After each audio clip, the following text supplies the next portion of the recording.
Well, it's beginning to look a lot like December here in Toronto as we have snow in behind us, snow out on the infield, and it is the final day of November. I'm Elisa and this is Jeff, and we have 10 races in store for you this Sunday afternoon and maybe some interesting weather conditions as well, but we'll cross our fingers, won't we? We will, and because we had some snow overnight and it was wet snow, the track was only open for an hour this morning for training, so the track maintenance crew could really do the work necessary to get it ready for action here today. We'll see what type of bias, if any, that does materialize on the racing surface here. But it's been a tough go for the jockeys and for horse people. It's been, winter seems to have hit us a little bit earlier than normal this season. You're right. And you know what was interesting too? We didn't even get summer until July.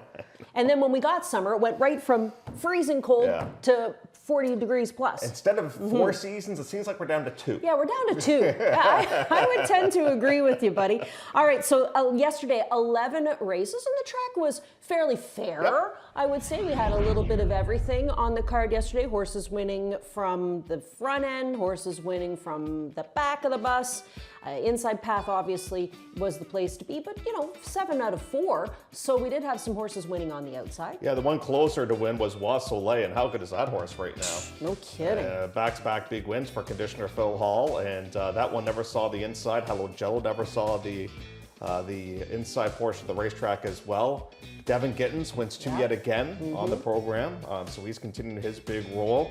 The performance of the day, I don't know. I don't know if it was Piper's Gift or if it was Fire and Wine. Both were pretty spectacular in their own ways. Oh, that's true. We're going to take a look back at yesterday's stakes event, starting with the Princess Elizabeth. I thought this was the performance for me. I mean, this filly stamped herself as a serious contender for next year's Oaks and possibly next year's Plate. Talked to Rob Landry, the GM, afterwards. He said, they're going to give her about 6 to 8 weeks off now, and then she will either resurface maybe down in Kentucky, it sounds like, or she'll be ready to roll here next year when we start our stakes events leading up to the road as we get a little closer for the Oaks. But this was impressive. And you know what the coolest part about this mare was, this filly was yesterday?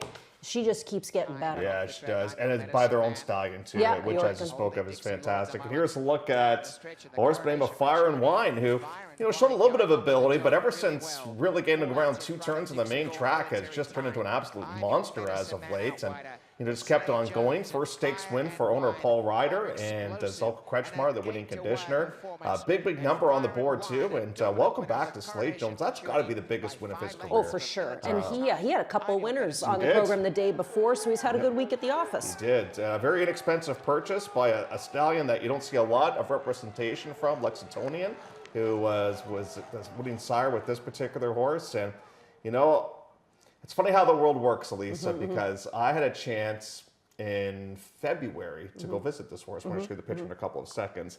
And who would have known that, you go down and you see this horse, and this guy's going to win the Coronation Futurity. Aw, and you were giving him a carrot. Yeah, I am personally responsible. That carrot got him the victory. It's really cool when you're looking at babies because you just don't know what you have, right? Yeah. Everybody hopes they have a stakes horse, and 9 times out of 10 we have claimers.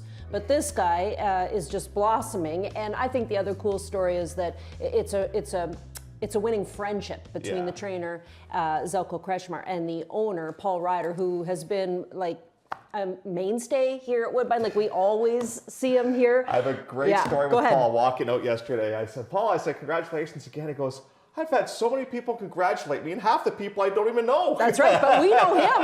Yeah, we know he's just a familiar face here at the racetrack. He's always here enjoying the races, and I'm sure they're still riding on cloud 9 after that. Let's talk about what happened this morning. So this morning was a little interesting. I was looking at, from the comfort of my bed under my heated blanket this morning and seeing some videos that some of our jocks and exercise riders had posted of themselves out there in the snow, and unfortunately the track was only open for a very short period of time. Rated at a 3. I wouldn't even worry about that at this stage in the game because that was early this morning, only for an hour.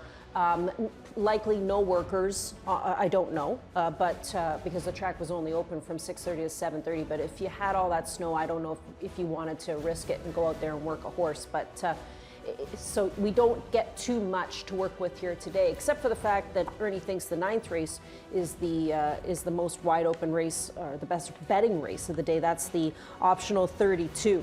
And that'll actually kick off the late double on today's program. But what's interesting there is that he's also installed Blanco in his Clocker report, and Blanco shows up in that race. I wonder if Blanco, we're going to find out obviously today, if maybe it's going to turn out that he's just a really nice one-turn horse. Because I've kind of experimented with a couple of turns and hasn't gone as well. New pilot here today as Emma Wilson will take over. But you and I are huge fans of this guy just because he's got a real presence. Oh, he's gorgeous. Just a beautiful, beautiful animal. So yeah, we'll see if Blanco is able to deliver for conditioner Josie Carroll. But the track right now looks to be in fantastic shape, considering, I must admit, Elisa, when I saw the forecast a couple days ago, I thought this card would be in serious jeopardy. Well, so far so good. Fingers crossed. Yeah, as we say, we've got 10 to get through today, so let's get started with the handicapping. Our first topic comes up in race number 2 on the program. The second race is a wide open quarter, and it's where we kick off the $100,000 guaranteed pick 5, 3/4 the distance in this spot. You want to talk about Priceless Will from his most recent start? Well, I really think that the replay that we're going to show us is that last American Exits rider, Fraser Abley, made it really, really tight on Priceless Will. And I just love race riding races because there's so many different tactics that can take place. And I want you to watch the 2 and I want you to watch the 5. But we'll start off by watching the 2 in here. The eventual winner is Last American Exits. And Last American Exit, was good to go on this day for conditioner Donnie McRae. And we don't have to worry about any traffic trouble with this one because the horse is on the outside. But just watch the 2 and watch how Fraser makes this really, really tight on Priceless Will. You just are not going to get up there, my friends. And in fact, we're going to make it so tight that you're going to have to swing towards the outside. And that was probably the difference in the race. Because by the time Priceless Will was able to get towards the outside, it's too late. And the 5 gets the jump. But I just thought for Fraser, that was a really, really smart ride with Last American Exit. I don't think there's a whole lot separating these two horses. And that was probably the difference in the race. Now, Priceless Will's been a little bit unlucky so far this season, winless in 8 starts, which is very uncharacteristic for him. So he's due for a little bit of racing luck to come his way in here. But you and I see it very similarly here, 4-1-5. The 5 being Indian Peak. I just think Indian Peak is a notch below, though, the 4 and the 1. Well, and then Indian Peak loses Flores because Flores goes to the 1 horse. So I think he's trying to tell us something there. He goes to Priceless Will, but Indian Peak picks up Hernandez, who has had some rides on this horse in the past. Just a small group of 6 here in race number 2 on the program as well. So not a lot to choose from. Like you said, it's either 4-1, 1-4, unless one of these other horses can squeak into the mix. I want to talk about what's going on as far as our standings are concerned, and we're keeping our eye on the battle for top spot between Rafael Hernandez and Pietro. Now, Rafi padded it yesterday because he had a couple more winners, and that gets him to 135.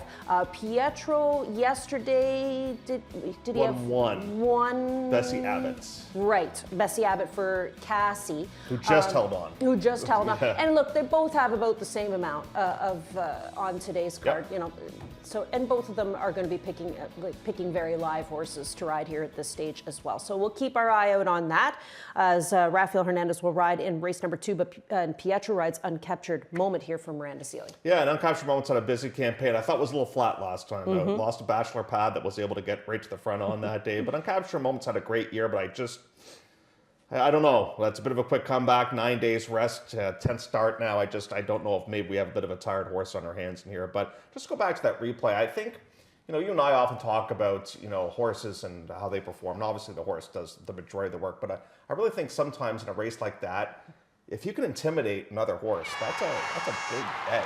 And I think that's exactly what Fraser did in that replay. You intimidate me all the time. With you know what? You know what? You just reminded me of something. Whenever I'm at the barn and, we teach riding lessons, that type of thing, and the parent will come in and say, yeah, but the horse is doing all the work. You know what? I beg to differ. I beg to differ. It's a partnership. Yeah, it's a lot of work for us, too. Race number 3 is where we head to next, and this is a maiden special weight going a mile and a 16th, and we'll have 2-year-olds here. Last chance for a lot of these 2-year-olds because I would imagine a lot of them after today will likely ship out. get a little more time to chill, relax, grow, and then come back next season as 3-year-olds. But Valley of Kings is here for Josie Carroll. She had a winner on the program yesterday with Fraser Abley, that being Dunmore Beach, who was a nice 2-year-old that was stretching out to go around 2 turns. Valley of Kings has already stretched out once before, but has some nice references to Cass and to military time. You know, this horse seems to be sitting on it today. Even the horse that beats him last time out came back to finish second in the Grey. I mean, that's obviously a huge frame of reference. And they were 11 lengths clear of the 3rd place finisher in that most recent race too.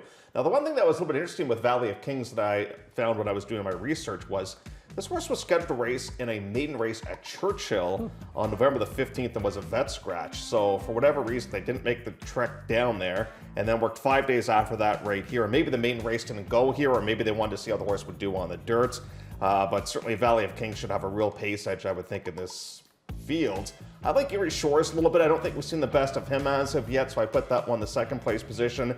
And Appledorn, what do you think about Appledorn? Because I remember he ran so well in that first career start. I don't know if he's ever run back to that race or not. I would imagine that the Connections would have liked to have got that maiden win out of the way by now, but we'll see. You know, and I can kind of understand if you have a Kentucky bred that you want to go down and try and race in Kentucky, obviously, because you get to go for super huge pots. But also, this time of year, if you have a nice 2-year-old, you probably want to try the dirt just in case. For sure. Right?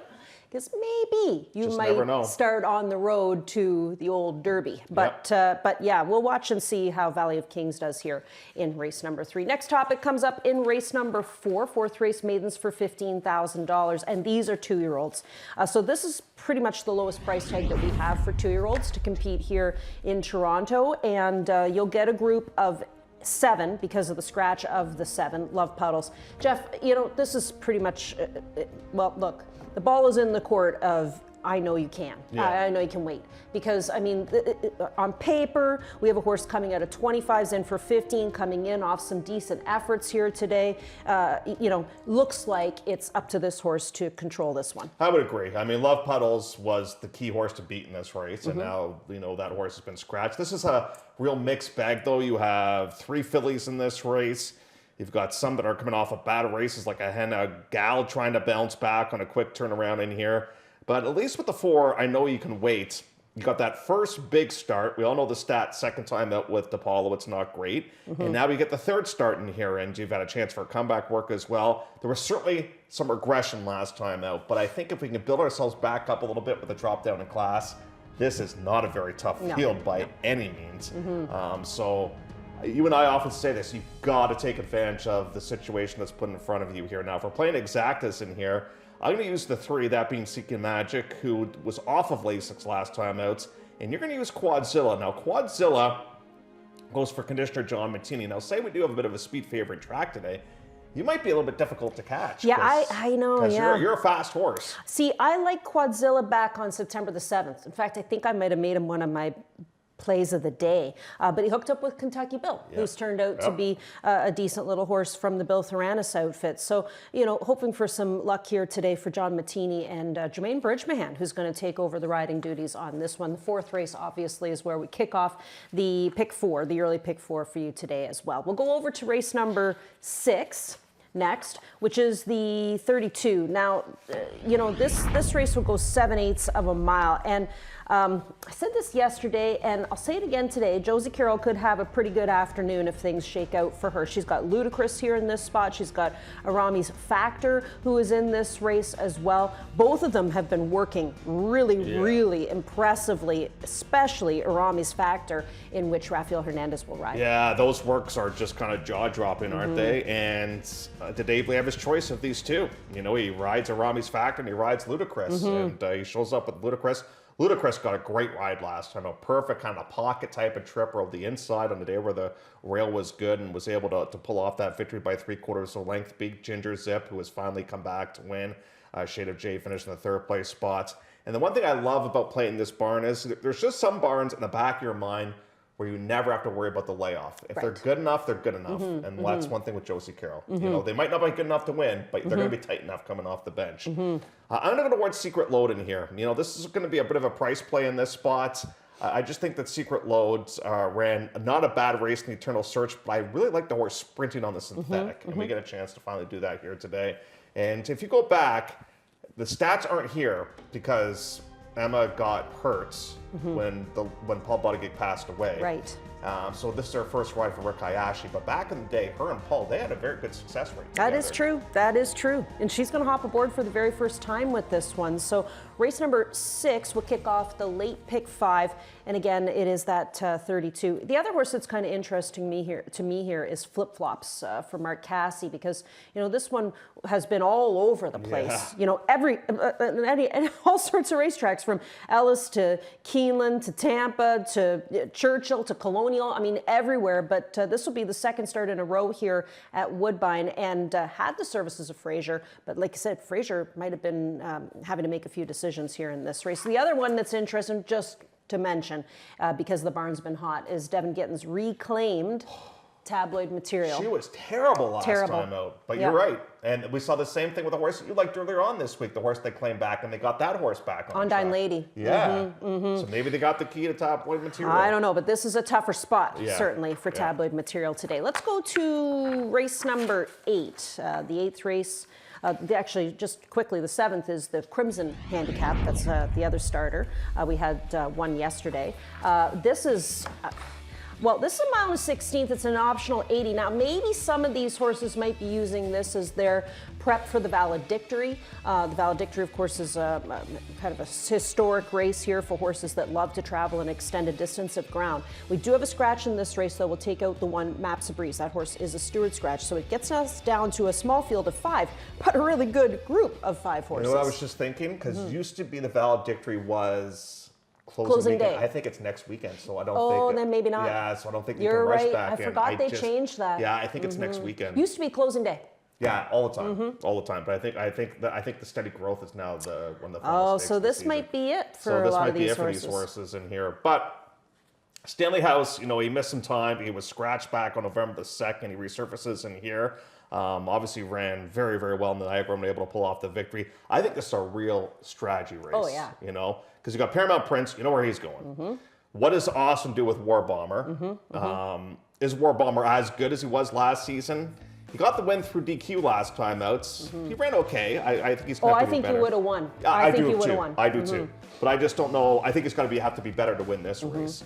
And then the wild card to me is Warcourt and Ron's Gizmo, the two Sadler horses in here, because they're capable of jumping up in this spot. But I think if Leo stays close enough, I think he might be able to outfinish Paramount Prince. Something is up in the work pattern too on Ron's Gizmo, because he raced August 2nd, didn't work again until August 31st, and then took more than a month away. Yeah. Didn't work at all in September, and didn't work early October until the end of October. And you know so what, something's going on there. Yeah. This time of the year for the last 3 or 4 years, Ron Sadler this time of the year was like money in the bank. Oh, yeah. He would win all the time. Yeah. I think he's cold right now. Right now he is, but this horse, he's just so cool. Oh, both of them are. Yeah. I mean, look, Stanley House is a whole new horse since they switched the bit. Yep.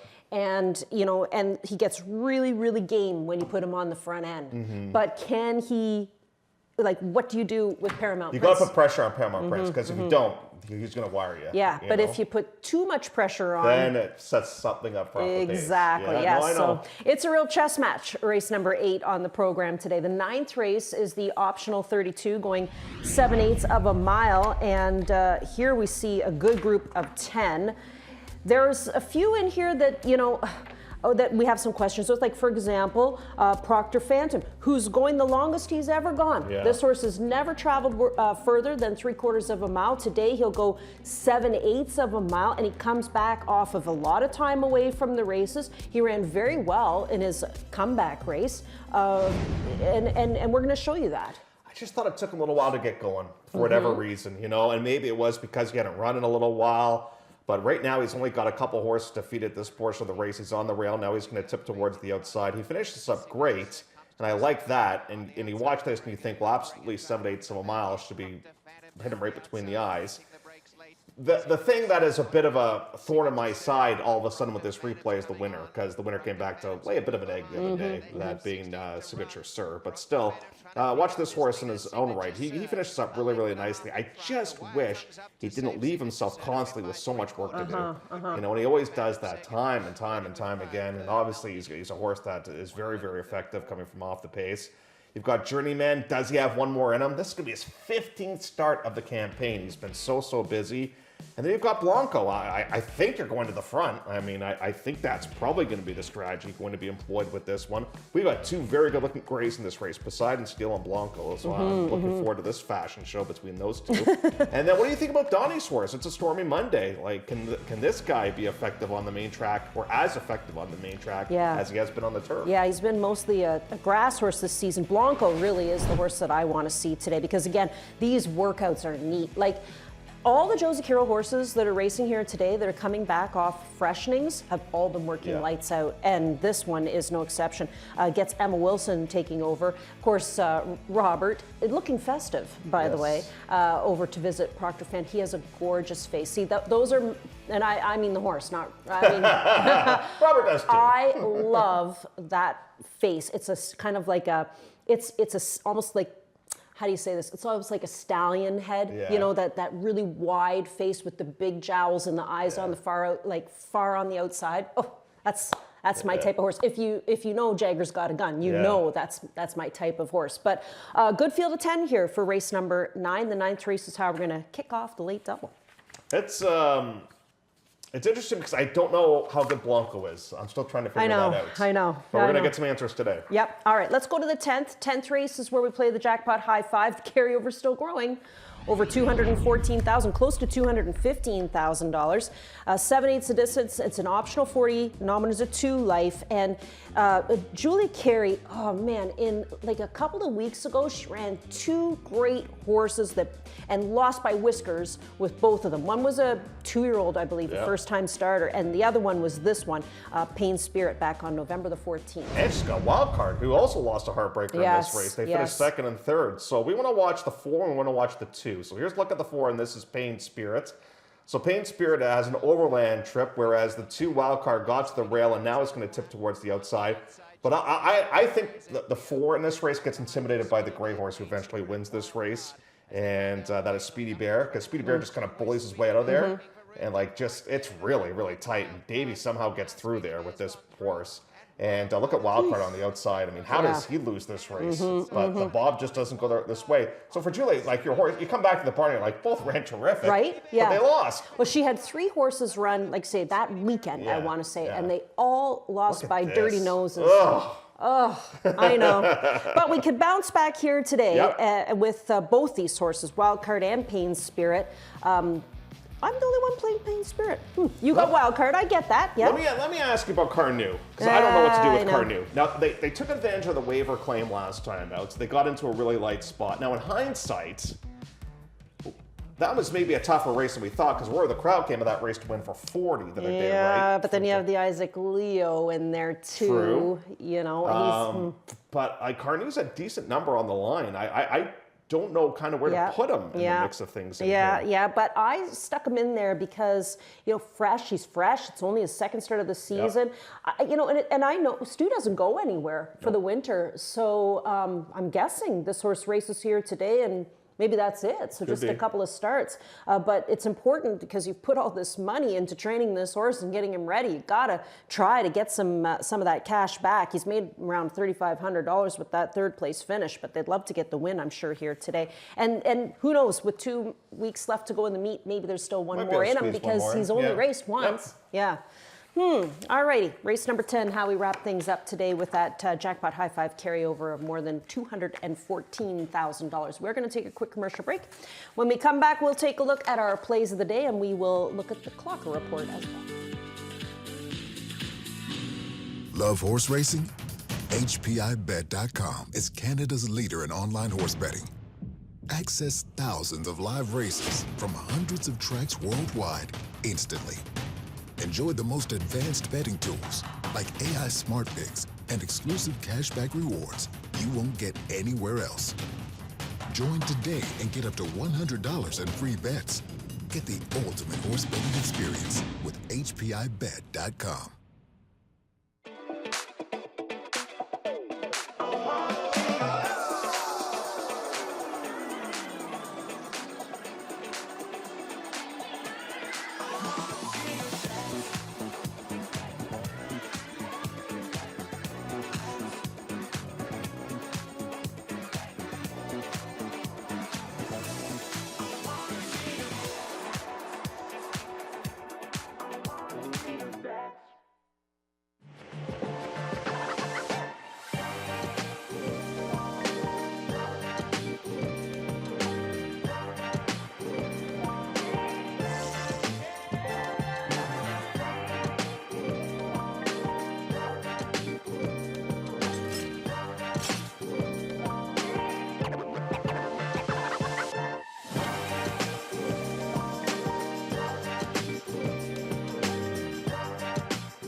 Well, 26 minutes to go before race number 1 of 10 on the afternoon. And as promised, we are going to take a look at our plays of the day and some of our selections from our peeps upstairs. And we'll start off first with Jeff. What you got for today?